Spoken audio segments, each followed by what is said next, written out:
ଡାହାଣୀ ଛୁଆ ବେଳୁ ତୁ ମାଁ କୁ ଖାଇଲୁ, ଏବେ ଏତେ ପାଠଶାଠ ପଢିକି କାହାକୁ ଖାଇବୁ ବୋଲି ବସିଛୁ। ସେତିକି ପାଠଶାଠ ପଢିଥା, ଆମ ବେଳେ ପୁଣି 14-15 ବର୍ଷରେ ବାହା ହଉଥିଲୁ ନା ନାଇଁ? ତତେ ତ ଆସିକି 18 ହେଲାଣି। ବୁଝିଲୁ ଶିବ, ତ ଝିଅର ଯଥାଶୀଘ୍ର ପ୍ରସ୍ତାବ ଦେଖିବା ଆରମ୍ଭ କରିଦେ। କିଏ ଜାଣିଛି କାଲି କୋଉଠି ମୁହଁ କଳା କରିକି ଆସିବ।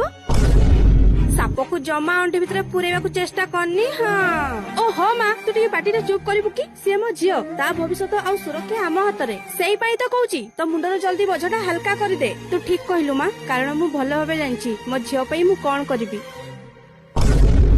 କାଲି ମୁଁ ଚୁମ୍କିର କଲେଜକୁ ଯାଇଥିଲି। ତା କଲେଜ ଟିଚର ଚୁମ୍କିର ଆଉ ତା ପାଠ ପଢାର ଏତେ ପ୍ରଶଂସା କଲେ ଯେ ମୁଁ ବାଧ୍ୟ ହେଲି। ଚୁମ୍କିର ଆଗେ ବାହାଘର ନୁହଁ, ତା ସ୍ୱପ୍ନ ପୂରଣ ହେବା ନିହାତି ଦରକାର। ବାହାଘର ତ ଦିନେ ନା ଦିନେ ନିଶ୍ଚୟ ହବ, କିନ୍ତୁ ତା ପୂର୍ବରୁ ମୋ ଝିଅ ନିଜ ଗୋଡରେ ଠିଆ ହବ ଆଉ ଦୁନିଆ ଦେଖିବ।